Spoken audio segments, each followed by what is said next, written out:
Welcome to the third episode of Pathways in Pediatrics, the AI-powered podcast from the European Academy of Pediatric Societies, or EAPS.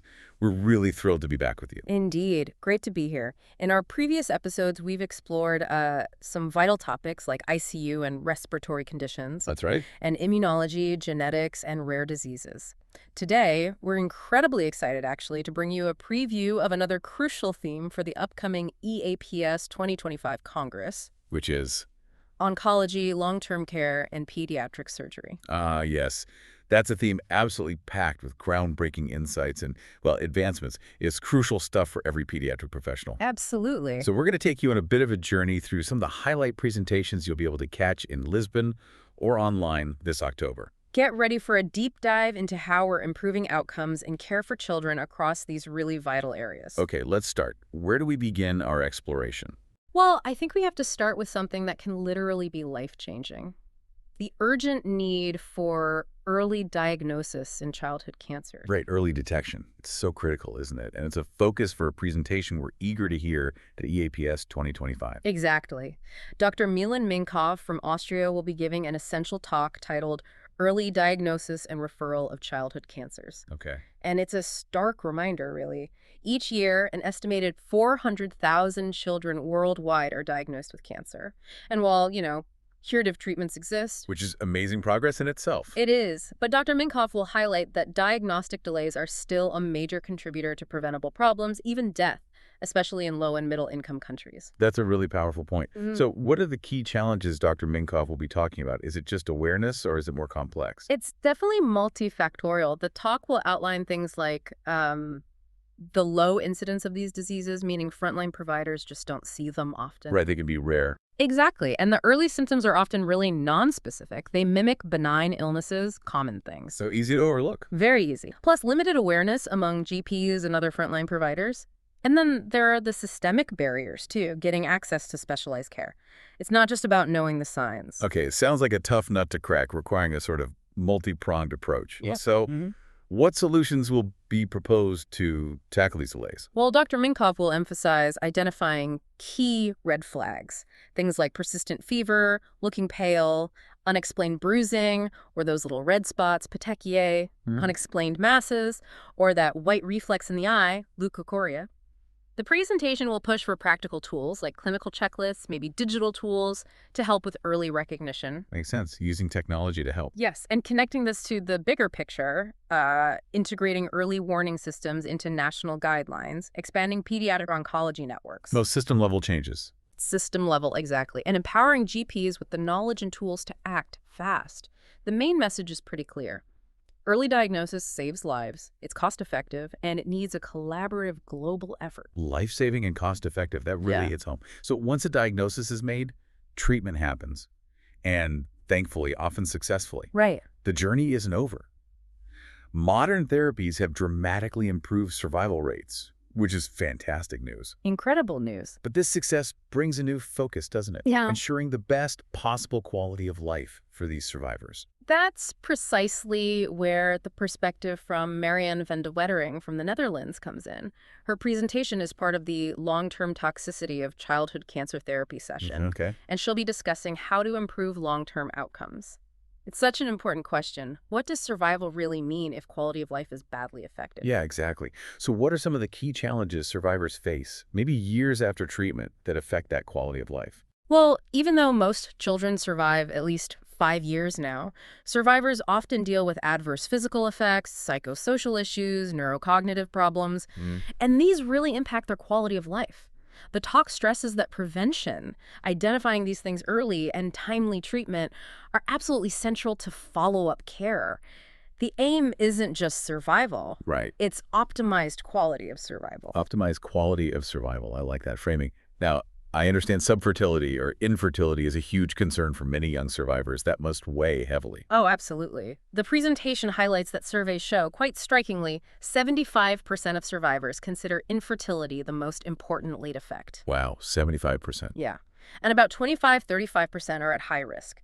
So the solution being presented is a structured onco-fertility program, something that proactively supports patients and survivors. An onco-fertility program, that sounds crucial, addressing a really sensitive need. How does that work in practice? How does it give choices back to these young people? Well, it involves early counseling and continued counseling, too. And importantly, it offers fertility preservation options. Okay. So new high-risk patients get informed by a nurse practitioner. They get referred maybe to gynecology for ovarian tissue freezing, or urology for sperm banking, or perhaps testicular biopsy. So concrete options are presented early. Exactly. And what's really insightful, I think, is that fertility issues are then revisited during survivorship care, with counseling tailored to their age and situation. Wow. So it's ongoing support. It is. And the data they have from 2018–2025 shows about 20% of new patients were identified as high risk, and between 40 and 55% actually underwent fertility preservation. That's significant uptake. It really demonstrates the impact these programs can have on long-term health and, quality of life for these young cancer survivors. It feels like a really proactive and compassionate approach. It really does. And that journey towards optimal recovery, optimizing life after treatment, often involves real precision and innovation right from the start, which brings us to pediatric surgery. Yes, exactly. We're seeing incredible advancements there, aren't we? New approaches transforming outcomes. Absolutely. And Jorge Correa Pinto from Portugal will be presenting on minimal invasive surgery in children. It's in the Novelties in Pediatric Surgery session. Okay. And his talk explores a really vital principle. Innovation has to be weighed against its actual value to the patient. It's not just about being new, it's about being better for the child. That's a great point. So what value does minimally invasive surgery, MIS, actually offer kids and their families? Why is it becoming preferred? Well, MIS has shown pretty robust and consistent benefits across a whole range of conditions. Things like reduced pain after surgery, which is huge for a child. Oh, absolutely. Quicker recovery, getting back to normal life sooner, shorter hospital stays, fewer complications, and better cosmetic results too, which matters. Yeah, that can be really important for self-esteem later on. Definitely. The presentation will cover its use in newborns, abdominal surgery, thoracic, even oncologic surgery, highlighting where MIS is now really the way to go. And what about the pediatrician's role in all this? They're usually the first point of contact, dealing with anxious parents. Crucial. Pediatricians are exactly that primary contact. They're uniquely positioned to help families make informed decisions. Right. Their ability to explain things, put them in context, advocate for the best option. It's essential when families are facing the stress of a potential operation. So bridging that gap between the specialist and the family. Precisely. And the session will also cover limitations, potential risks, ethical points, stressing how important individual patient selection is and that multidisciplinary teamwork. It really strengthens that bridge between surgical innovation and genuinely patient-centered care.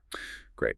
Okay, moving to another area that needs that kind of highly specialized integrated care. Yeah. Complex congenital conditions, specifically those affecting the liver, heart, and lungs together. Yes, these conditions really highlight the need for, comprehensive understanding and very coordinated treatment, multiple systems involved. Yeah. And we have two really insightful presentations on this, both in the session called Congenital Portosystemic Shunts, the Great Masqueraders from Fetuses to Teenagers. Great Masqueraders. Yeah. Intriguing title. So let's start with diagnosis and management. What are the challenges in understanding these liver-heart-lung interactions? Well, Marie Spaghetti from Switzerland is presenting on cardiopulmonary complications, diagnosis, and management.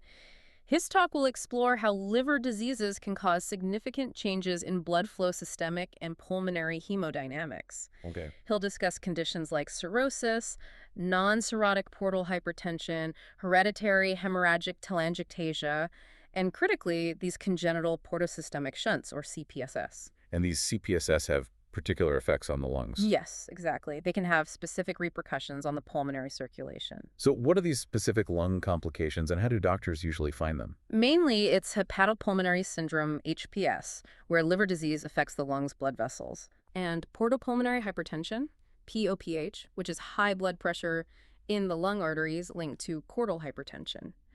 Both can show up in childhood. And how are they diagnosed?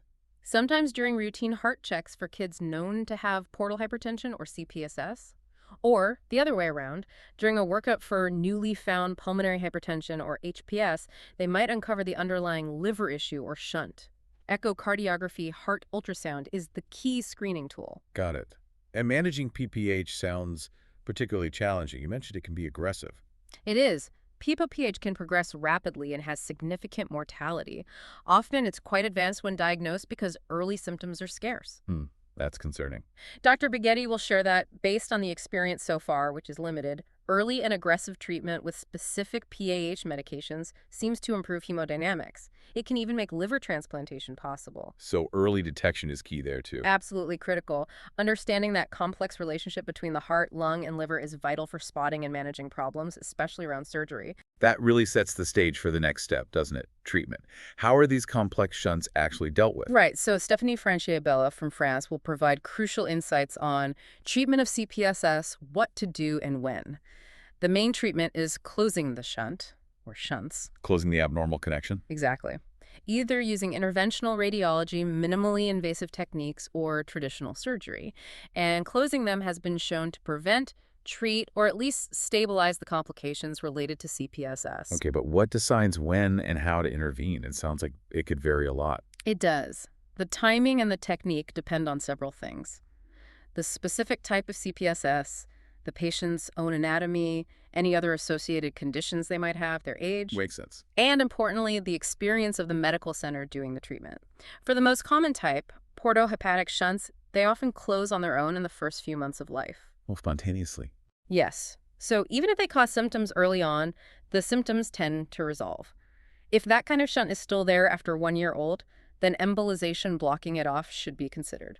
So a watchful waiting approach for some types? For some, yes. A 1 year delay before treatment is also suggested for other CPSS types that don't put the patient at high risk for severe portal vein hypoplasia that's underdevelopment of the main vein to the liver. Okay. Examples are malformative ductus venosus and certain portocaval shunts. But for rare types, the extrahepatic CPSS that occur very early in the portal vein pathway, especially if found perinatally. Right, at birth. Yes. Then very early closure is suggested. This is to prevent the main portal vein from becoming functionally underdeveloped later on, which can cause serious long-term problems. So it's a really careful balancing act. Wow, that's incredibly complex. What an insightful journey through just a few highlights from this oncology, long-term care, and pediatric surgery theme we'll see at EAPS 2025. It really is. From that critical need for early cancer diagnosis to the very nuanced long-term care for survivors, those innovative surgical approaches, and managing these intricate congenital conditions. It's just so clear that pediatric medicine is constantly evolving. It really is. And these discussions just underscore the incredible progress, but also the collaborative spirit that drives it all. Each presentation offers a vital piece of the puzzle. Yeah, emphasizing integrated care, patient-centered approaches, and just constant vigilance, really. Absolutely. It's inspiring to see how interconnected these fields are, all working towards that common goal of better health for children. And remember, this is just a glimpse. We look forward to exploring many more fascinating topics in future episodes of Pathways in Pediatrics. We really hope this preview has sparked your curiosity and shown you some of the cutting-edge research and clinical insights that are waiting for you. We definitely encourage you to join us for EAPS 2025. It's happening from the 18th to the 20th of October. You can attend in person in beautiful Lisbon, Portugal, Which would be lovely. or participate online from anywhere in the world. It's truly an unparalleled opportunity to connect with colleagues, discover the latest developments, and help advance pediatric and neonatal care globally. Thank you so much for joining us on this episode. We genuinely hope to see you there, either in Lisbon or connecting online. Until next time, take care and keep exploring the pathways in pediatric excellence.